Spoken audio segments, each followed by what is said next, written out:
Hey guys, welcome to this week's podcast episode. And I've got a guest for you today, Doug Gray, coming from Minnesota. And he is an entrepreneur and he is founder and CEO of Action Learning Associates. We're going to hear all about his company, transforming businesses and people to reach their maximum potential. He's got speaking and training, consulting, coaching. He does a variety of different things. And so for the audience who's interested in these different streams and different alternative careers, Doug is the guest for you. So welcome, Doug. Thank you. Glad to be Yeah. here. Yeah. So I know, we connected and, briefly talk about what you do, how you got there, and how you can help the audience.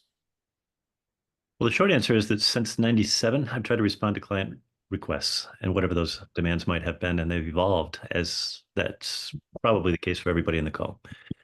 Many are clinicians, many are physicians, many are consultants or um, various shapes and dimensions. More recently, my focus has been on family business consulting because, as you probably know, it's 70% of our GDP.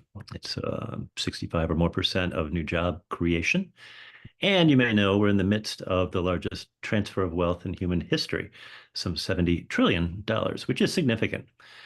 So commonly, the older folks have the assets, and the younger folks really don't know how to prove their capability or their capacity to have succession planning with clarity. So there's sometimes communication issues and conflict issues, and that's my swim lane.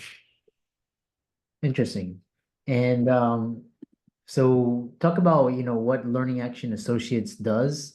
Because you talk about leadership development and leadership. So talk about what it does and the different products and services it offers. I like the inverted name. Typically, I go more alphabetically, action learning, but learning by action has some resonance as well. I think the short answer is I've always had this red thread line of leadership development. And I think one way to say it is in my 20s and 30s, I focused on younger people because I was younger. So I taught in prep schools for 9 years. I worked at Outward Bound schools for a long time and ran a nonprofit in DC for 10 years. Through those experiences, I evolved and then worked with other leaders who needed to develop their skills. Some of those were at the University of Maryland in College Park. Others were independent business owners. Others were Fortune 100 clients. So I used to manage executive coaches with the largest global platform of executive coaches called Coach Source. And that was a delight. Did that for about 8 years and learned a great deal about Fortune 100 businesses, including one of the largest healthcare insurers that I can't mention by name that you know of that lives in Kentucky or is based in. And in that tenure, I was able to work with dozens of senior execs who were sometimes not sure how to develop as leaders because sometimes the larger organizations are resistant to change. I've Oh, always worked with privately owned and family owned businesses. And frankly, I prefer them because they're more resilient. They define our capitalistic culture and they're very responsive to change. They need to know what to do next. So in summary, that's when my focus has evolved in the last 10 years. interesting. I was gonna say, you were saying sometimes and some large organizations fail to adapt and change, and I was going to caveat that with almost all and always fail to change. So that's why you have like Blockbuster and Kmart and all these but that's a but what's interesting is you have an ad fit protocol, and what is that, and what is can you share a memorable story where that protocol led to significant transformation in a leader or organization? Yeah, happy to do so. One of the things that you may know from your podcast interviewing is that there are a number of folks who can self-describe or self-declare, I'm an executive coach. I'm a coach. I'm a behavioral coach. I'm a behavioral consultant. Well, really, what does that mean? And the short answer is when asked, what are the protocols for coaching? Attorneys ask this all the time. Physicians ask this all the time. What are the protocols for a coaching intervention that, for instance, is going to lead to less burnout for physicians? Boom. I was hit with that question by 3 different vendors on the same day, and I realized, yikes, we need to develop some protocols. AdFit is what emerged. Based on a bunch of my research and subsequent dissertation and books, the A and the D stands for how do we assess and define a meaningful outcome for you, Chris. Let's say you assess your strengths using validated tools, not the hokey stuff, validated tools. Define a meaningful outcome for that individual. And then in each session, managers and externals need to focus by asking, what do you want to focus on today? Are you aware of this intervention or interaction? And what are you taking away from the call? Minutes ago, I did this with a client that I've worked with for some time. People don't know how to apply that AdFit model, but it's simple enough to do so. And I think we need a little structure goes a long way. So that's AdFit. The reason I trademarked it is because we need protocols. Yeah.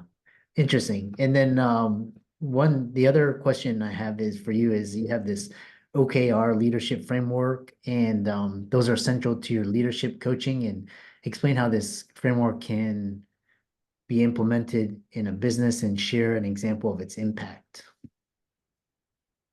Be happy to do so. You and I are of an age where we were raised to defer to our elders, respect them. All public educational systems throughout the world are developed in that way. It's a top-down structure, right? Hierarchical structures certainly exist in business, always will, thankfully. They need to so that there's some degree of control and investment. However, when I ask our girls who are 28 and 29, and when I work with millennials and Gen Zs, when I look at cross-functional teams, they don't want this. They want this. They have agency. They've got a voice. They expect to be heard. So OKRs evolved from Silicon Valley and other places when people looked around and said, how do we manage the people at Google and Intel? They know they're brilliant. They really don't want to be told what to do. And it's structurally flat. You have 15 or more direct reports. So the only way to do so is for each of them to articulate on a quarterly basis, here's my main objective, or 3 objectives. And here are 2 or 3 key results, KRs, that I'm going to share with my manager every quarter so that you know what I'm working on. And if they don't align with the manager or the CEO's interests, you shouldn't expect a meeting, and you shouldn't expect any managerial support for that. The result is that innovation emerges when we have these cross-functional teams. People are more energized, retention increases, productivity increases. And I think we have no choice but to go there. Not only in tech, but in every other sector. So I've worked with private healthcare physicians. I've worked with auto salvage companies that have 10,000 employees all over North America. I think OKRs are an example of how the next gens are innovating and driving different kinds of decision making and changes. Interesting. Yeah.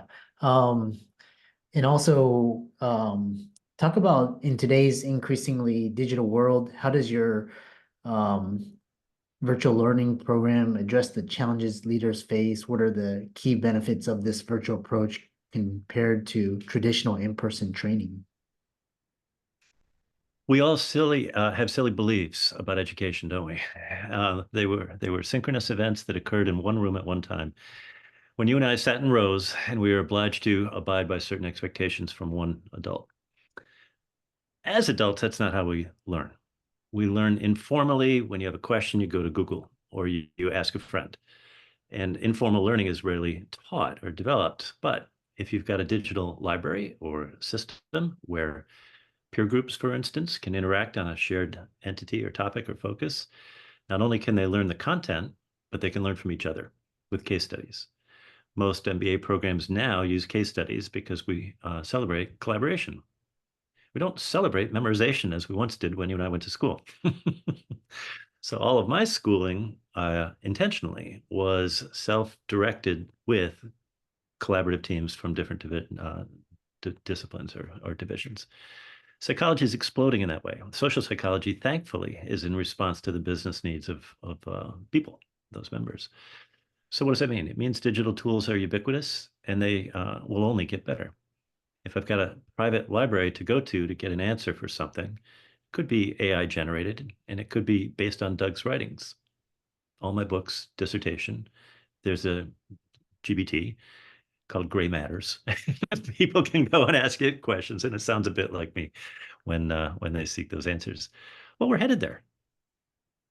Yeah, Now it's voice activated, right? Now it's holograms. Now we've got visual. Now we've got music as a result of that. Now, what do we have 6 months from now? interesting.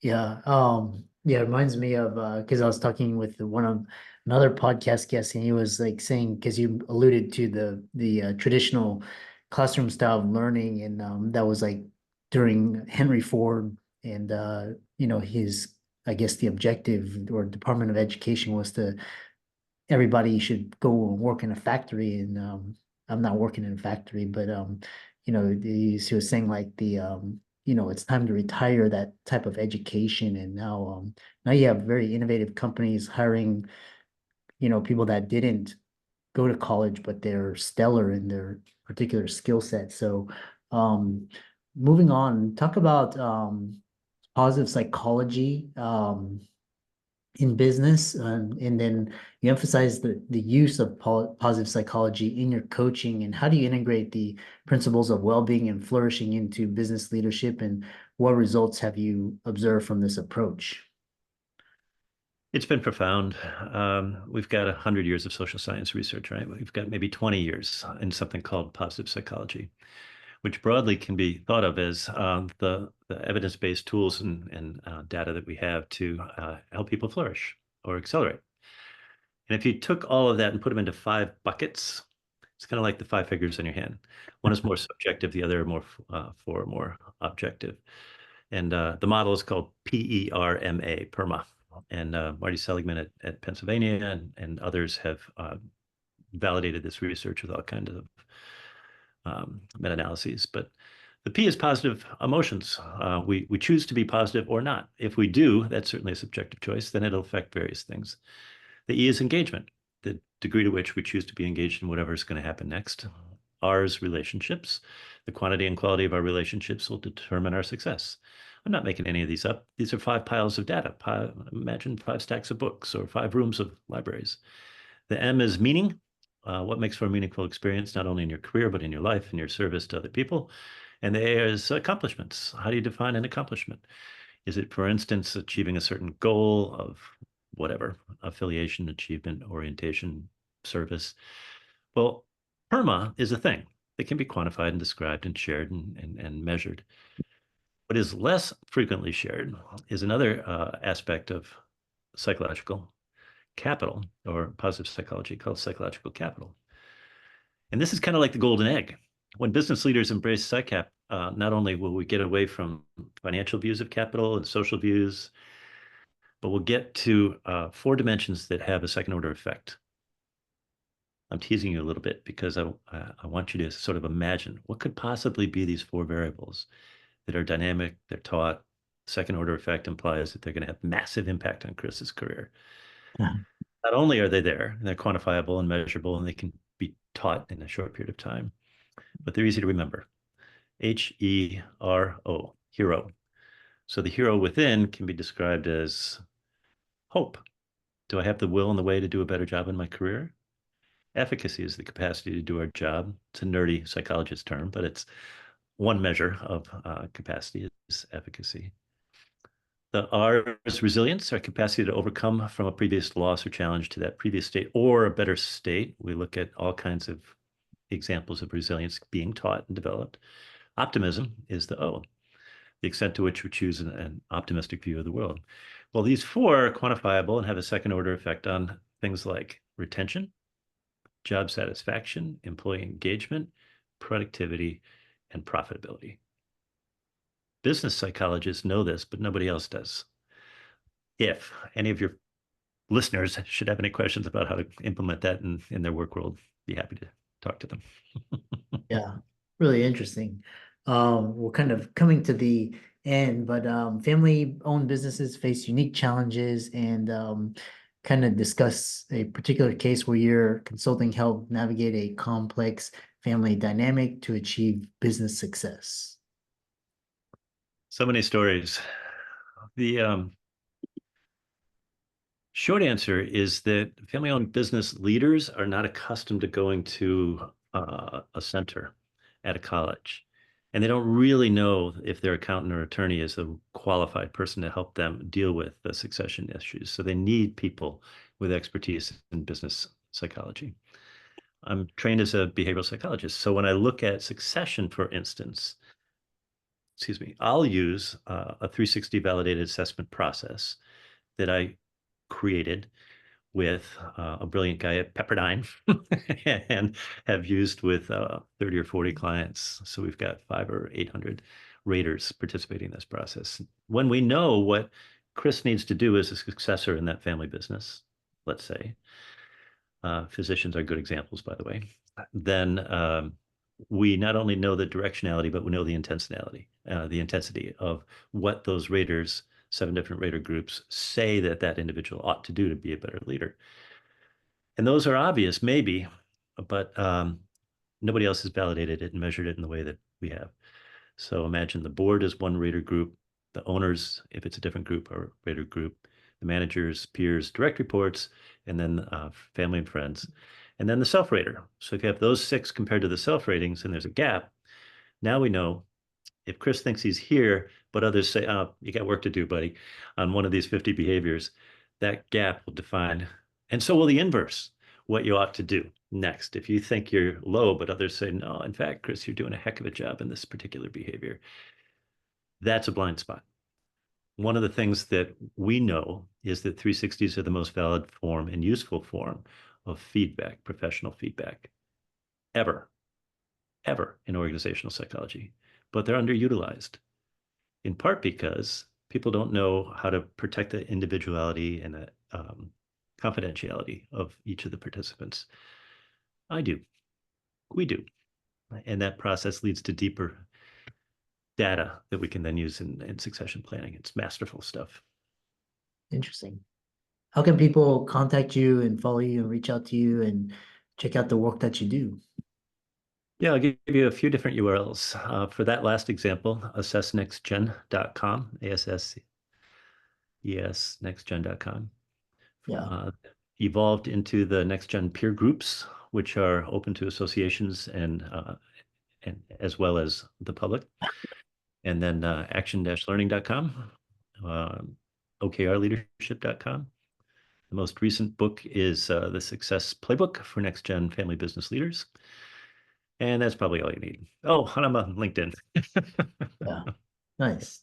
Yeah, for all the audience, let's thank Doug for coming on and give his socials a like and follow. Really interesting concepts. And thanks so much for coming on. My pleasure. Thanks for asking. Glad to be a resource.